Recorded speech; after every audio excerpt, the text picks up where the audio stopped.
Halo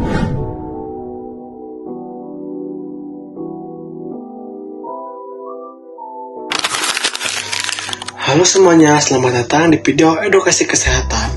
Karena kesehatan sangat penting untuk kita semua, terutama perempuan, tapi laki-laki juga sangat penting loh. Hari ini kita akan bahas topik yang sering dianggap tabu, padahal bisa menyelamatkan nyawa. Kanker serviks dan virus penyebab utama yaitu HPV. Sebelum membahas HPV, kita harus tahu dulu apa itu serviks. Serviks adalah bagian terbawah dari rahim, bentuknya seperti leher kecil yang menghubungkan rahim dengan vagina. Serviks punya beberapa fungsi penting. Yang pertama adalah tempat keluarnya darah haid. Yang kedua, jalur masuk sperma saat pembuahan. Yang ketiga, dan saat melahirkan, serviks akan membuka lebar agar bayi bisa keluar. Atau human papillovirus adalah virus yang sangat umum. HPV adalah nama sekelompok virus secara global. Dikenal ada sekitar 200 tipe virus ini. Virus-virus ini bisa menginfeksi kulit, membara, mukosa seperti di area genital, mulut, atau tenggorokan.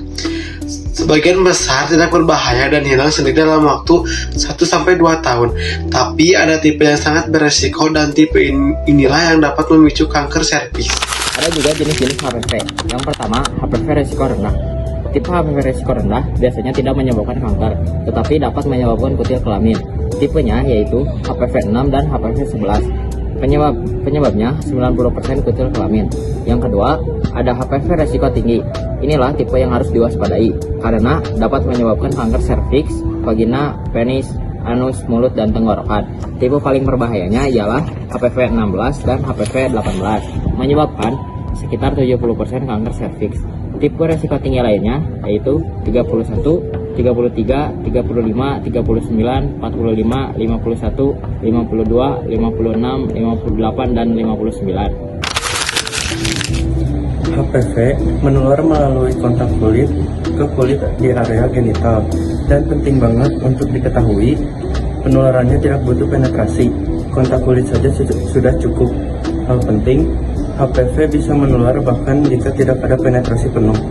Kontak kulit genitali saja sudah cukup. Orang dengan HPV dapat menularkan virus meskipun mereka tidak menunjukkan gejala sama sekali. Lebih jauh, HPV bisa menyerang perempuan maupun laki-laki. Jadi, bukan hanya wanita yang harus peduli.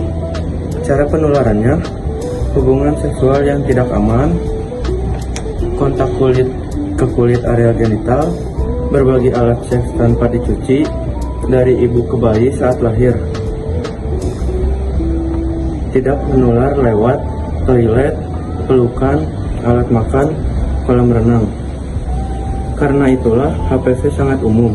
Hampir semua orang yang pernah aktif secara seksual berpotensi terpapar.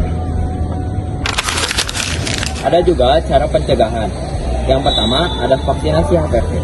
Vaksin HPV adalah perlindungan utama paling efektif diberikan untuk usia 9 hingga 14 tahun. Tapi orang dewasa sampai 26 tahun bahkan 45 tahun masih bisa mendapatkan manfaatnya. Ada juga jenis vaksin.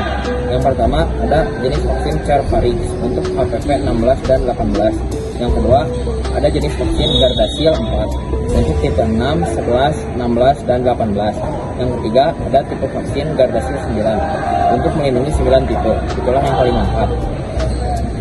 Yang kedua, screening serviks atau pemeriksaan. Meskipun sudah vaksin, pemeriksaan rutin tetap penting. Jenis pemeriksaannya yaitu pap smear. Yang pertama ada pap smear, yang kedua tes HPV DNA yang paling akurat, dan yang ketiga adalah IPA test opsi terjangkau. Yang ketiga ada perilaku seksual sehat. Yang pertama ada menggunakan kondom, mengurangi pasangan seksual, tidak berganti-ganti pasangan, dan tidak berbagi alat seks. Yang keempat menjaga imunitas, yaitu tidur cukup, olahraga, makan bergizi, dan hindari rokok. Dampak infeksi HPV.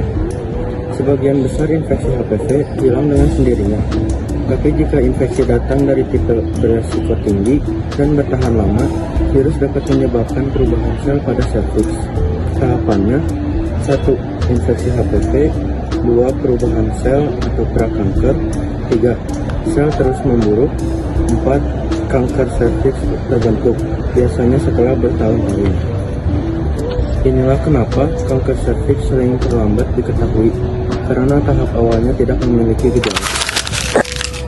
Jadi, simpulannya, kanker serviks adalah salah satu penyakit yang paling bisa dicegah. Kita tahu di mana letak serviks, bagaimana HPV bekerja, bagaimana virus ini menular, dan apa saja langkah perlindungan yang bisa kita ambil. Mulai dari vaksinasi, screening, perilaku sehat, sampai menjaga imun tubuh. Terima kasih sudah menonton. Jangan lupa bagikan video ini kepada orang-orang terdekatmu. Ingat, semakin banyak yang tahu, semakin banyak nyawa yang diselamatkan. Sampai jumpa di video edukasi berikutnya.